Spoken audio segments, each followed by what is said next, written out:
Right, 7 o'clock. So let's kick off. My name is Gurpreet Singh, and welcome to this online meetup, which is on self-compassion and how that can support our mental health. We're delighted to have Emma Campolucci joining us again. I just want to say a few words at the outset about ethical reading, and also the fact that we are recording this session. We won't be recording the breakouts.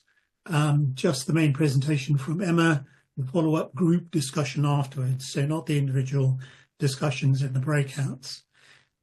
If you would like to, if you feel better with your screen off, that's totally understandable. You can do that. If you would like to keep it on, that's great too. As I said earlier, if you feel uncomfortable asking questions in the entire group, that's fine too. Feel free to write your question in the chat window, and we do have people monitoring those, and they will ask on your behalf later on in the session. So let's kick off, and just in terms of introduction to ethical reading, as I said, my name is Gurpreet Singh, and our speaker is Emma Campolucci. So what is ethical reading? Ethical reading is a not-for-profit social enterprise. We launched in January 2018, and our mission really is to embed ethical behaviour and ideals inside businesses, and thereby help to make Reading a better place to live and to work. We want to inspire people that they can make better choices. We want to help educate them through resources, and we believe we can do these things better, more effectively by collaboration. So we are a voluntary-led organisation, very, very small. But we work with our partners, the business partners, and other non-profits to achieve what we do. We run a whole bunch of events. This is an example of them throughout the course of the year around some core programs. And if you go to our website, you'll see those programs like environmental sustainability, core business ethics, ethics in education, and so on. In due course, what we hope is we can create a template of an organisation that we can then spawn in other cities and other areas that do similar things. And we call this the Ethical Cities movement. Now, we couldn't do what we do without support, financial support, and we get that from our business partners. And here's a list of those partners, and we're very grateful to them for their support. So without further ado, I'm going to hand over now to Emma. Over to you, Emma. So, as Gurpreet said, I'm here for Ethical Reading. Just so you know a little bit about me, I'm a counsellor or therapist, whichever words work. I'm also a supervisor, so I supervise counsellors. I'm also a lecturer, so I deliver the Level 4 diploma course in Basingstoke College of Tech. And I recently started working for the BACP, so that's the British Association for Counselling and Psychotherapy. So there's a whole theme about counselling and mental health, you can see from my resume. I've worked with Ethical Reading for a couple of years now, and I've done a few events for them in person and also online, some of it pre-pandemic, so it was when we were all face-to-face and not online. So yeah, today I'm going to be speaking. I've got a few slides to go through, which I'm happy to share with Gurpreet afterwards if people would like them. Because a lot of my work involves research, I'll be sharing a little bit of research with you all. I'll be talking a little bit about this lovely lady. Her name is Neff, and she's the person who is a lead researcher in self-compassion and how important it is for our overall well-being and our mental health. So what I thought we would do right at the beginning is just do a little thought experiment. So what I'd like you to do is have a think about this. First of all, think of a time when you made a mistake. Now, keep this manageable. So think about something that's maybe quite recent. Maybe you sent a message to someone, you think, oh, should I have done that? Or maybe when you had an argument with someone, maybe you did something not quite right at work. You forgot something. So think of a time when you made a mistake that feels manageable to think about. Now, consider how you spoke to yourself about it. See if you can put your head back to that place, and what was that conversation like you were having with yourself? So just have a little think about that. You might not know the exact words, but you might get a sense of the quality of how you were talking to yourself. Now, visualize a person in your life you really care about. And visualize speaking those thoughts directly to them. What do you notice? And I imagine what you might have noticed is that it may have felt quite jarring. The idea of sometimes the way we speak to ourselves is harsher than we would say to anybody else. And the idea of maybe verbalizing to somebody else, maybe some quite critical thoughts, feels really uncomfortable. The idea of saying that to someone that we really care about. And yet we do it to ourselves often. So it's quite useful to just sort of notice that idea of, gosh, I could never say that to my partner, friend, family member. It would be awful. And yet we do it to ourselves. So what I'll talk about is the first things in the green area, first of all. So when we face difficult times, we can become very hard on ourselves. We criticize ourselves for having the struggle in the first place, and then judge ourselves harshly for how we're coping. So we may even go as far as punishing ourselves for the struggle or situation, hoping that if we discipline ourselves, we might prevent this problem from arising again in the future. So essentially what those sections are saying at the moment is we can become really hard on ourselves with regards to the way we speak. In the final sort of section at the bottom, we're punishing ourselves. What that might look like is we might double down and work harder, and almost the personal cost to us is quite high. So what's in the blue area, the second arrow, is actually from Buddhist philosophy, which is the idea that we might get one arrow strike us, but the second arrow is the conversation we have about the first one. So if, say, for example, you're at work and you get some negative feedback, maybe you don't do so well on a performance review. The second arrow is the conversation you have with yourself about it. So that's that element of we become very critical. So we might say, oh, you know, I'm so rubbish. My manager doesn't like me. I'm never going to get anywhere. And then there's this whole spiraling thoughts. And so the idea is that the first arrow was painful, but the second arrow is the one where we suffer most. But we don't realize we're doing it because we may not be aware of how we're talking to ourselves. So thinking about what self-compassion is, compassion is showing care, kindness, and tenderness towards others when they are struggling. And I think many people know this, and I think that's something that culturally it feels like a good thing to do, care for other people. However, self-compassion is holding up the mirror and doing this for ourselves. So it requires us to approach ourselves with a warm and accepting attitude, which is absolutely vital when we're going through a tough time. And I think that idea of, I think Gurprit said at the beginning, it's quite easy to be kind and caring towards other people, but what many people struggle with is doing that for themselves. There can be a real narrative around why it's not okay to do that, especially when we're going through something tough. So here are the three components of self-compassion, which is what Kristen Neff speaks about. So the first one is self-kindness, that we're a gentle and understanding approach to ourselves. And I think when I've shared this idea with people before, if they've got a really strong inner critic that's really quite pronounced within them, this idea, I've heard people say, well, that's a nice thing to do, but it's not for me, or that sounds a bit fluffy. There's a real shield, push away at the idea of being gentle with ourselves sometimes, when in fact, most people are very hard. And this one I think is really helpful. The idea of common humanity, which is recognizing that other people feel as we do. What I notice when I work with clients or also when I'm teaching is that when things happen that are really hard, we really personalize it.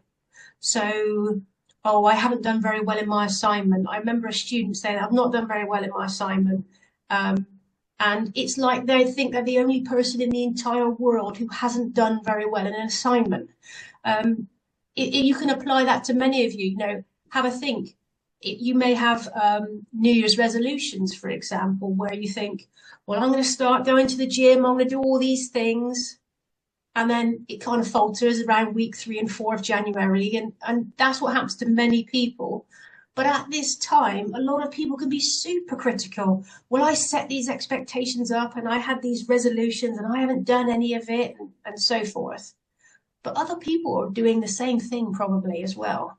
But we personalize and we make ourselves feel bad about things. Mindfulness. So you may have heard of mindfulness, and not to confuse that with meditation. Mindfulness is essentially paying attention on purpose to what's happening right now.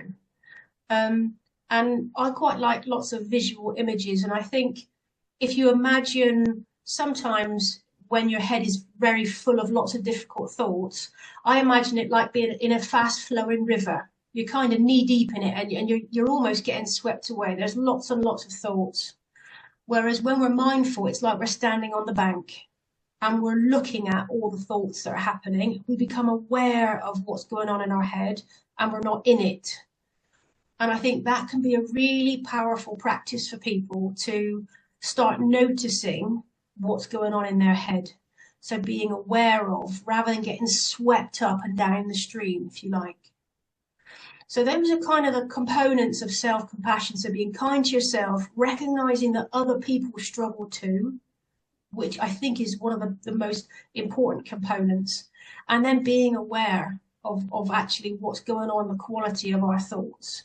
And if we're being balanced, because I think a lot of people, they might have a whole story about what's going on in their head, but there's a very negative slant to it. And they're not really noticing that it's very negative, when in fact there might be some positives in it.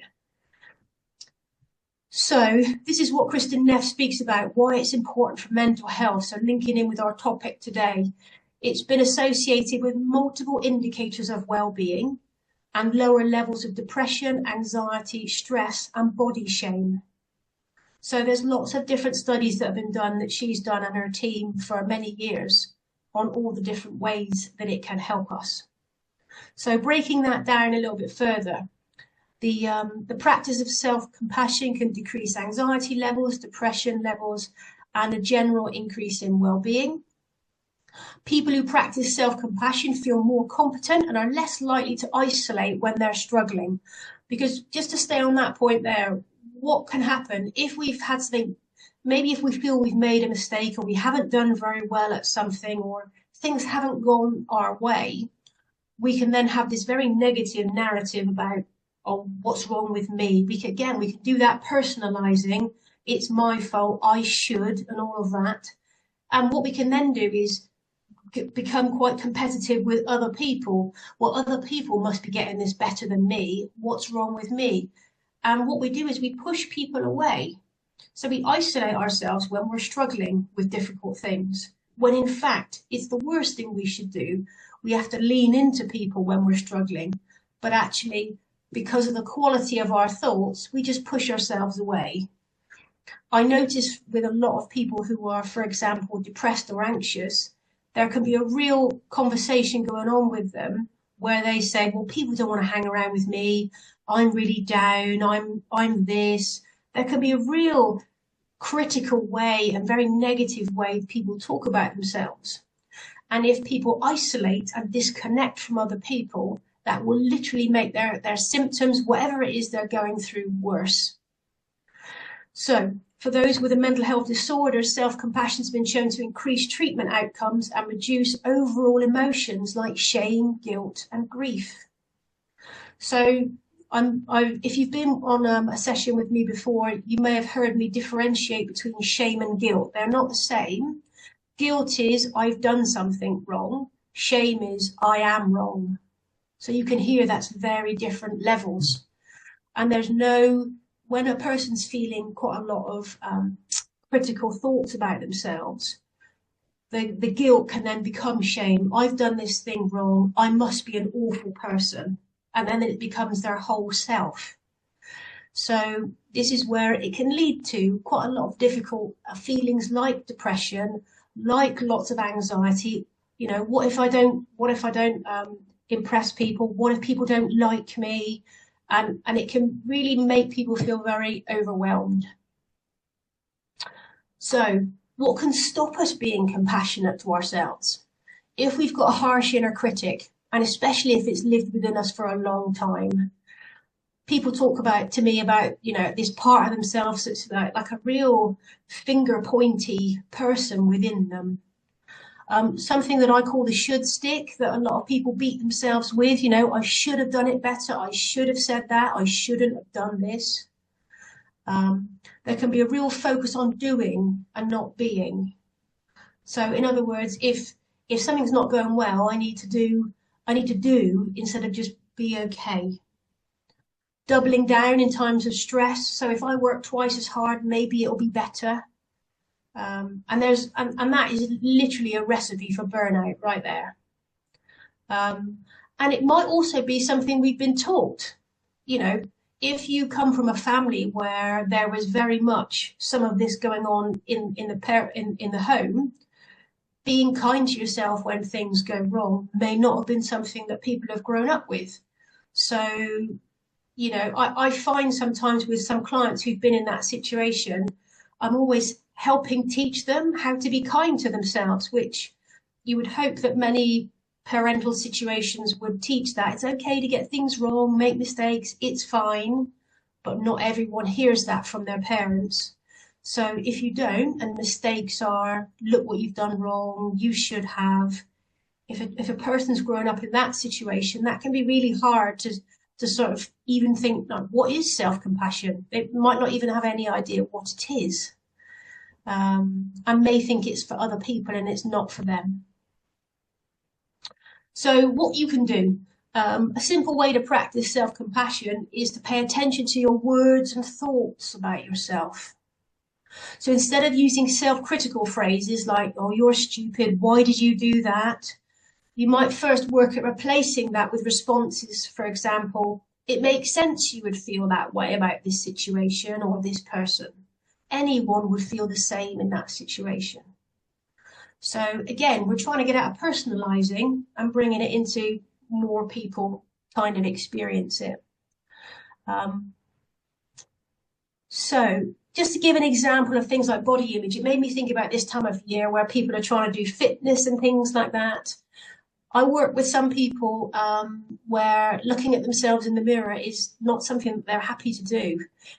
They might look at themselves in the mirror so they don't get toothpaste everywhere. But other than that, taking a good look at themselves in the mirror is not something that many people feel comfortable with.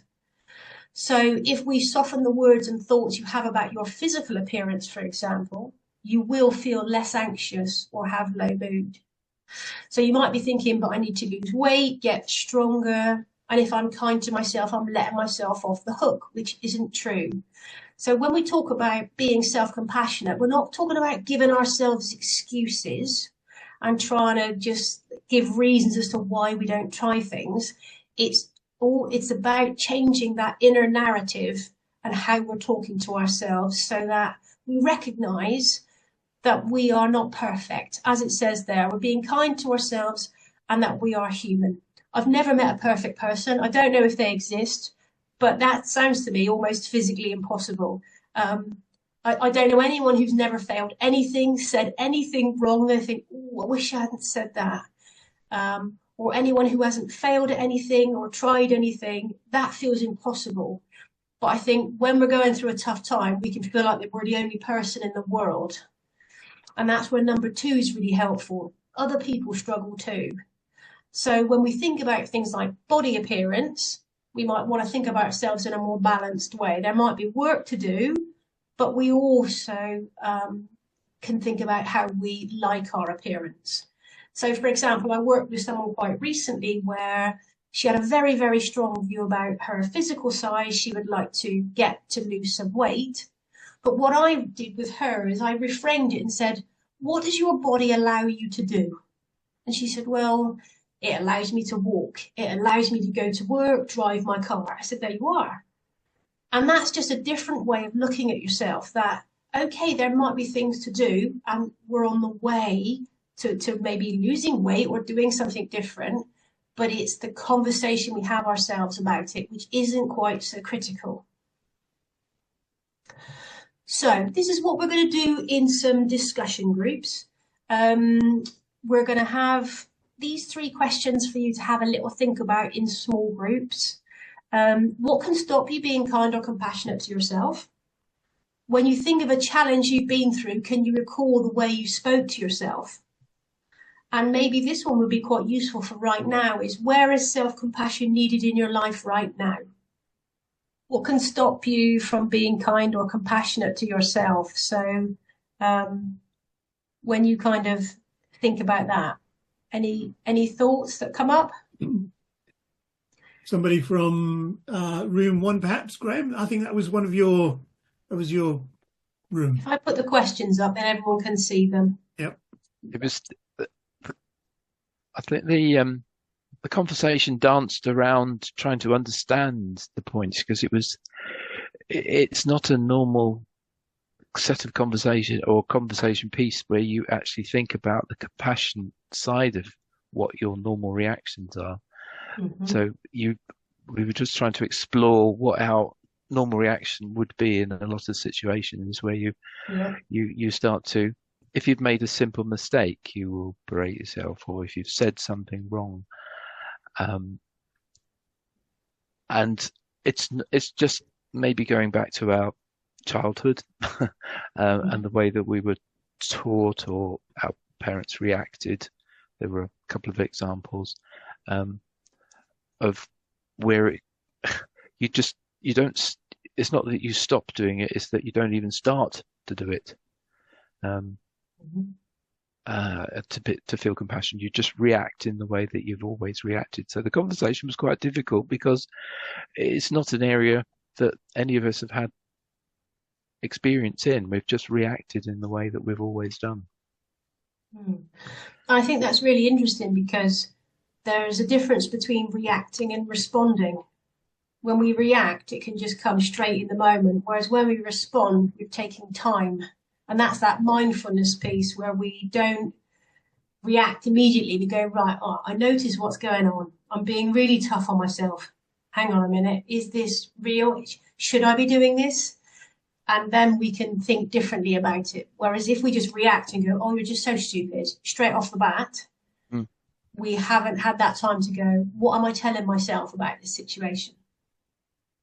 And that's different. That's a different reflective way to talk to ourselves, which many people don't know, or maybe, like you say, they've never learned from family and things like that. It's a very simple thing to say, Emma. It's a very hard thing to do. Yeah. The reaction comes before the time to think. Mm-hmm. Yeah. Yes. Exactly. I think with greater awareness, you can find out. Because I think one of the examples that I gave in my group was, I got a new job on the 8th of January, and I think I was in the job one day before I went. I was surrounded in a meeting with lots of people with significant amounts of knowledge, just going, I should know what they're talking about. I haven't got a clue what they're saying. They must think this. I'm just like, and it took me probably about 20 seconds, so not long, to just go, hang on a minute. What? And this is that common humanity. You've literally not even been in the job 24 hours, and yet you expect to have the same knowledge as everyone around you. What are you doing? And there is that, instead of being that horrible critic, it's being that best friend to just go, be kind to yourself. You've only just started in the job. Slow down, that sort of narrative. So it didn't take me as long, but I think that has taken years and practice to sort of really recognize that I was doing that before. think one sort of example where I've noticed it's not quite the same thing where I've done something wrong, but it's something that's outside my control. So, for example, I was at the station waiting on a train. It was an important train. I was going to catch a flight. The train was cancelled. And, you know, the immediate reaction was to get frustrated and stressed. And then, you know, like you said, you know, after a couple of minutes, you realise, well, actually, you can't do anything about this. Yeah. Yeah, you know, there's no point getting stressed trying to figure out, you know, how you're going to get to the destination in another way. So I suppose, yeah, it's just kind of trying to break that stimulus response. Yeah. The immediate thing, isn't it? And I think, you know, picking up what Sue was saying, if it's a highly charged emotional situation, you might not be able to clock your reaction. You might go straight into it. But with practice, it's trying to, again, that getting on the back going, hang on a minute, and just pausing if you can, because it's just harmful. The personal cost to us to beat ourselves up in our own head is quite significant. That's another point of view from room 3. That was, you were in there, Brad. Yes, so we had really, I think, 3 things in reply to the first question. One was, what can stop us from being kind to ourselves? And the first answer was ingrained habits. And then the second answer was, well, what we need to do is take a break. But that would be kind to ourselves to take a break. But instead of taking a break, we have deadlines to meet or a to-do list, and that stops us being kind to ourselves and resting when we really do need to rest or whatever. Yeah, I think I was saying in my group, you know, I've worked with a lot of people, and I think most people here would understand the importance of self-care. We know we need to look after ourselves, but we can get in our own way often by just going, I'll just do this, I'll just do that, or I should do this. And it's a nice to do to sit down and have a coffee and have a rest. But what I need to do is this. So that's where we can, like I say, get in our own way by not giving ourselves permission to do what we know we need. Well, you feel guilty about doing that. Yeah. Because you've got a time task to finish. There can be a thing about being indulgent, can't it? It's like, oh, it's very indulgent to sit down and do nothing when you've got all these things to do. Or it can come, if you've been taught, you know, growing up, we talk about childhood, if you've been told it's selfish to look after yourself and have a rest, well, that you always should be doing something, then you can have as much time as you want and you'll always fill it with tasks instead of care for self. Shall we go on to the next one? Yeah, absolutely. So when you think of a challenge you've been through, can you recall the way you spoke to yourself? Not necessarily what you said, but is there a sense of what that was like, how you spoke to yourself?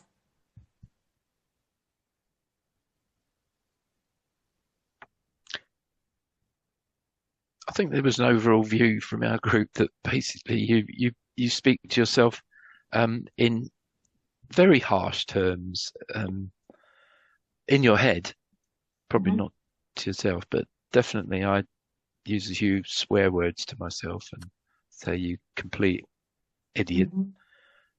So that's my normal first reaction. But a lot of the times you don't realise you've done something wrong until someone tells you. Yeah. And then added to that is either the shame or guilt, whichever we feel that it's been pointed out to us by somebody else. So that shame or guilt, is that the point at which you can actually then you should stop and then rethink in the way that you're talking now to show yourself some compassion? It's noticing that when you have those thoughts, which are, you know, I'm such an awful person, those sort of just really clock those and go, really? You messed up an email. Are you really an awful person because you did this thing? Would other people not ever have done an email wrong, or whatever the situation might be, or sending a WhatsApp message when maybe you shouldn't have without thinking about it? It's if it's taking that time and then noticing the quality of the language we're saying to ourselves. So when I say speak to yourself, it doesn't have to be out loud. It could be inside. Any thoughts from any other groups at all about any challenges and recalling how you talk to yourself? I mean, one thing that was said in our group that was we were talking about having very demanding voices in our heads in a way, which might be demanding on others as well as ourselves, but anyway, on ourselves. But one point made that was that, well, sometimes the shift goes from I made a mistake or I did something I regret or whatever to what can I learn from the situation? Mm-hmm. And which seems a very positive, constructive way of dealing with something regrettable. And that feels a lot lighter than this very critical way of speaking. And I think in our group, one of the people mentioned, starting a new job, and it wasn't me for this one. It was the idea of, being expected to remember lots of acronyms and who does what, and remembering all the policies and procedures. And if you forget something, then it's like the sense was the pressure that person felt to get everything right all the time and know everything. And if you ever dropped the ball, it was like the world was going to end kind of feeling. I think that was our chief operating officer had some stories about that kind of environment. Being a nurse at, is it Queen Anne's School, is it? I don't know. No, she's on mute and I can't. Oh, right, I see. I can't remember her name.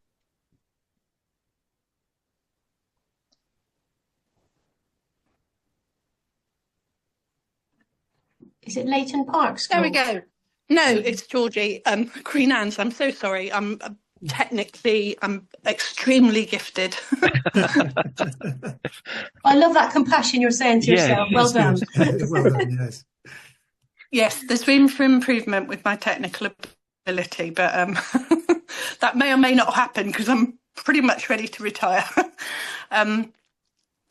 We were talking about that with patients because I'm a school nurse, and how you feel exasperated with yourself for not having the foresight or not having the skill to be able to exactly recognise what's going on in a student's life, even though they haven't told you what's going on in their life, and how you can be really self-critical. What could I have done differently? When the answer is, with what you had in front of you, you did everything that was available to you to do at that point, and what you didn't do was based on information that you didn't have. But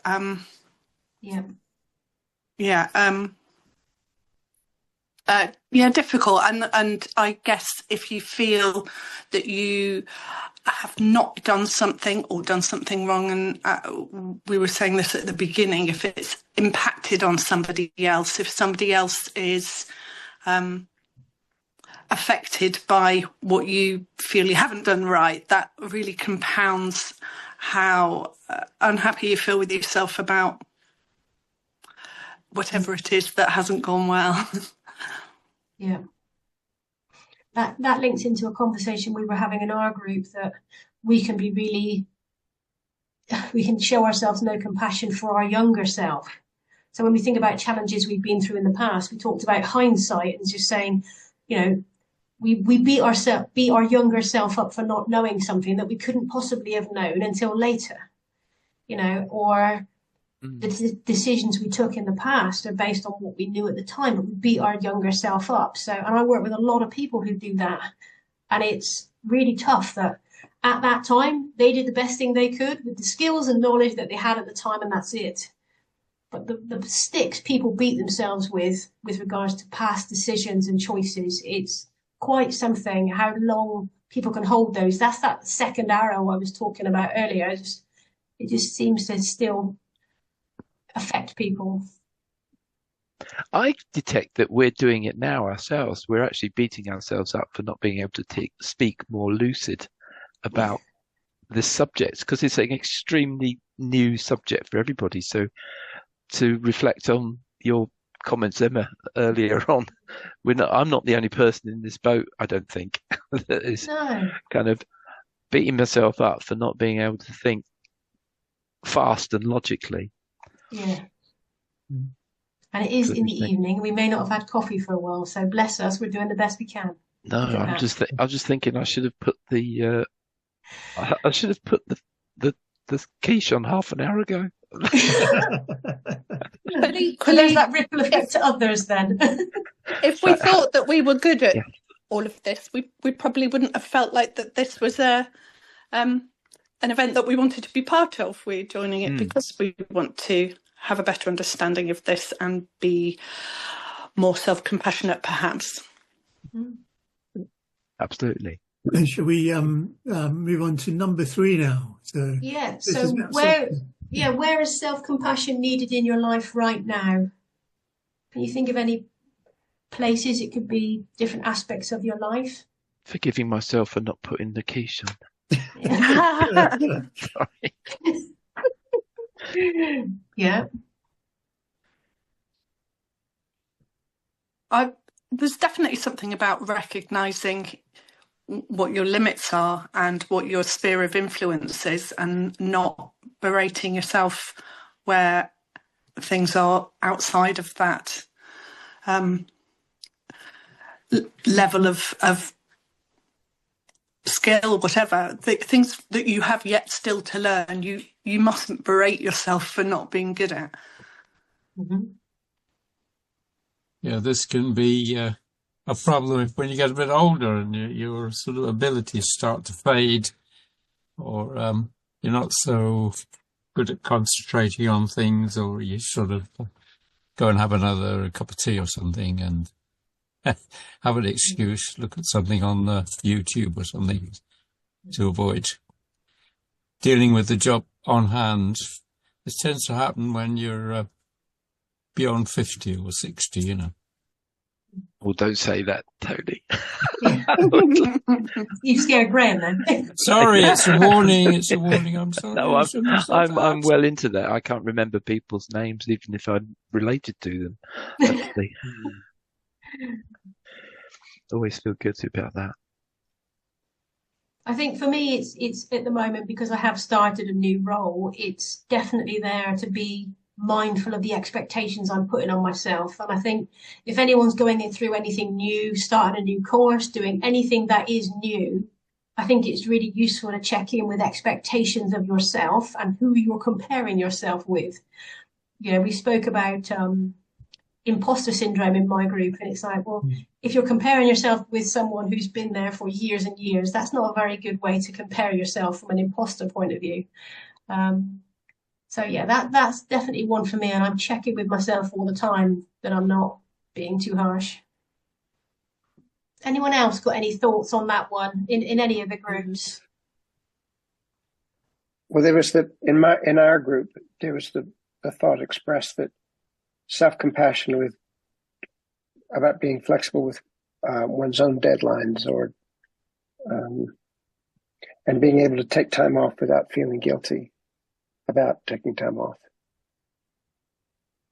Mm-hmm. Yeah.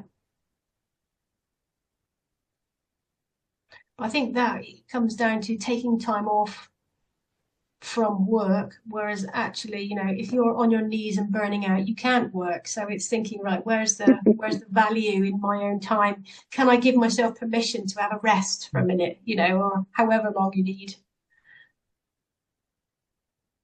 You should be Some people are very sorry, Tony, you go ahead. You start. Yeah. Saying you should be realizing that you're going to burn out and have a bit of regen before you actually do burn out. I mean, that's one of the principles I've learned recently. Yeah, totally. And I think, you know, there are people, and I've managed people who are very hard on themselves around and impose kind of deadlines, timelines, which, somebody used the phrase self-imposed. They're self-imposed, but they're very tough on themselves in the timing. And if they don't make them, they, beat themselves up over it. And I think that's something to recognise is, are the deadlines really deadlines? Or are they, self-imposed times and deadlines? Mm-hmm. I think a good question that I ask myself at different times is, what do I need right now? I think that could be really helpful when we're thinking about self-compassion. If I'm feeling burned out or tired or whatever, what do I need? And can I give myself that? Because that's two different things. Like I said, many of us know what we might need, but it's whether or not we can give ourselves permission to do it, and that's a completely separate thing. So we do have regular events, as I was mentioning earlier. And we have a group called the Sustainability Champions Forum. So this is part of our environmental sustainability program. And these are representatives from various organizations that are passionate about environmental sustainability. And we sort of meet regularly. So the next meeting is at the Management Suite in the Oracle. If you're not a member, just go to our website and you'll find out how to join. Attendance is free. We'll have 3 eminent speakers leading breakout discussions on things like Scope 3 emissions, how to motivate staff inside organisations, and so on. And there will be drinks and nibbles available as well. So that's an in-person event. If you can't make that, do get involved. Go to our website. You can sign up for our mailing list, and you'll be made aware of events and when they're happening.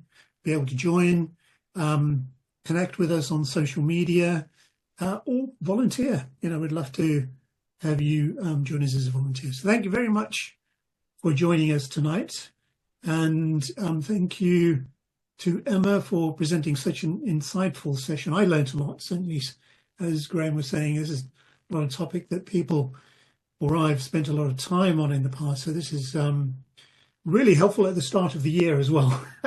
So, as you look forward to the rest of the year, you can actually put these things into practice. So look forward to seeing you again next time.